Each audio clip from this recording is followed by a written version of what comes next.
운전하다 보면 가끔 그럴 때 없으세요? 진짜 한적한 도로예요. 가로수도 많아서 공기도 좋고, 그래서 오랜만에 썬루프랑 창문도 열고 여유롭게 달릴 준비를 마쳤어요. 와, 그런데 이게 웬걸? 방지턱 천국이지 뭐야? 우리나라가 유독 과속 방지턱이 많은 것 같다는 생각 안 드세요? 많은 것까지도 좋다 이거예요. 와, 그런데 이건 과속 방지턱인지 과속 방지벽인지 구분이 안 될 정도로 높은 것부터 시작해서 깔아놓은 지 30년도 더 된 것 같은 상태 안 좋은 것들도 수두룩합니다. 오늘은 우리나라에 과속 방지턱이 많을 수밖에 없는 이유, 그리고 유독 상태가 안 좋은 이유까지 순서대로 살펴보겠습니다.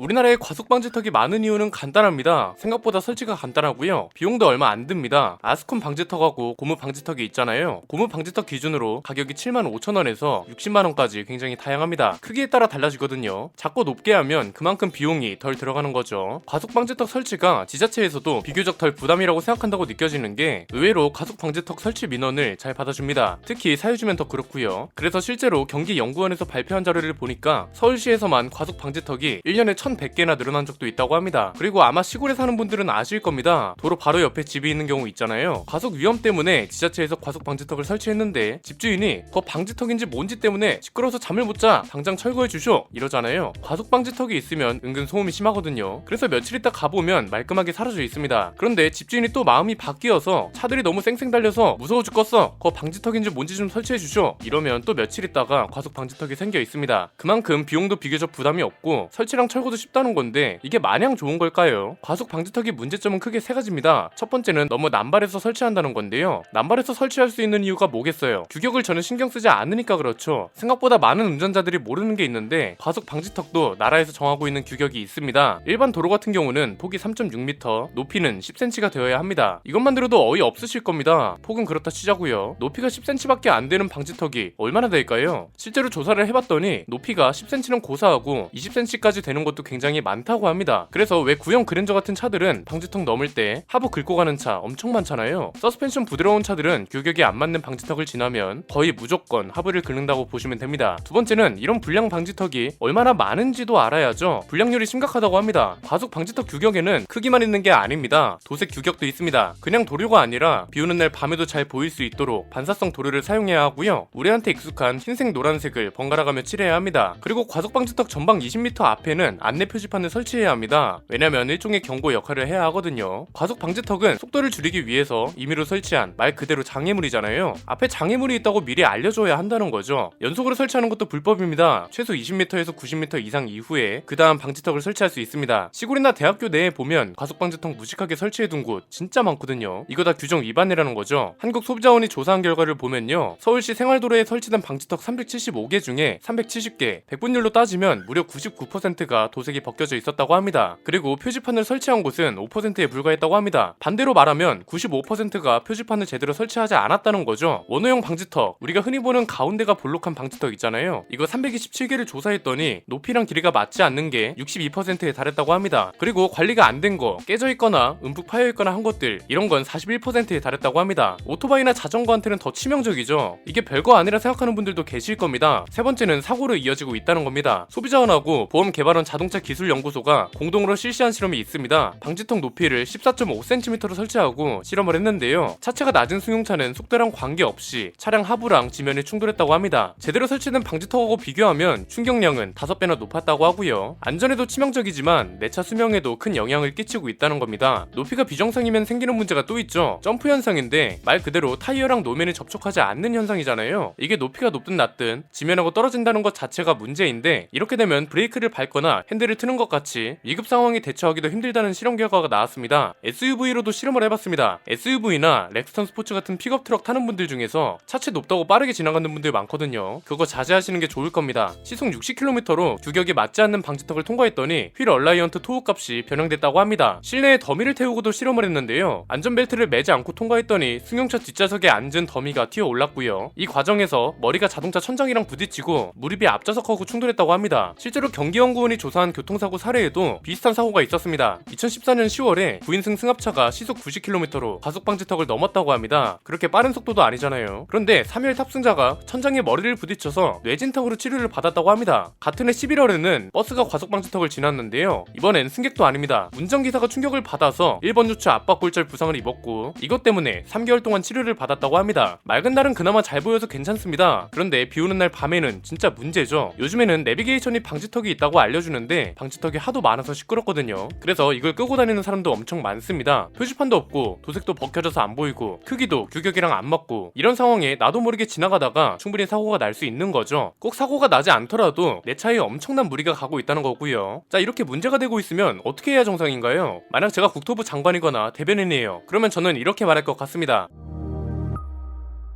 잘못된 방법으로 설치된 과속 방지턱으로 인해 불편을 겪으신 대한민국의 자동차 운전자들께 사과 말씀드립니다. 저희가 조사하고 파악한 결과 전국의 과속 방지턱 불량률이 몇 % 정도로 나왔고 안전을 위해 설치한 과속 방지턱이 오히려 사고를 유발할 수 있다는 점을 충분히 인지했습니다. 그래서 국토부는 앞으로 설치되는 모든 과속 방지턱이 규격을 준수하도록 하고 이걸 어길 경우 국토부와 관할 부서 그리고 시공사 측 모두 책임을 질 수 있도록 하는 제도를 만들겠습니다. 또한 설치 이후의 관리 감독도 소홀히 하지 않겠습니다. 관리 감독을 철저히 하고 더욱 고도화하여 철거와 재설치로 인한 불필요한 예상 낭비를 줄일 수 있도록 하겠습니다. 아울러 국토부 홈페이지나 관할 구청에 불량 사례를 신고해 주시면 빠르게 보수할 수 있도록 각 지자체와 관할 부서에 명령해두도록 하겠습니다. 불량률이 많아 모든 과속 방지턱을 개선하는 데에는 다소 많은 시간이 소요될 것으로 보입니다. 그러나 첫 시공부터 제대로 바로잡았으면 될 일을 소홀히 했다는 점에 저희 역시 책임이 있기에 하루빨리 시민들의 안전을 위해 보수할 수 있도록 하겠습니다. 조금 시간이 소요되더라도 양해 부탁드립니다. 시민들의 안전을 책임지는 것 또한 정부의 역할입니다. 앞으로는 상식과 규정에 어긋나는 시행 및 시공으로 인한 피해와 불필요한 예상 낭비가 없도록 노력하겠습니다. 이상입니다. 이렇게 할 것 같습니다. 얼마나 좋아요. 이 정도면 시간이 좀 걸리더라도 많은 시민들이 인내를 가지고 기다려주지 않을까요? 그런데 이 과속방지턱 문제가 한창일 때가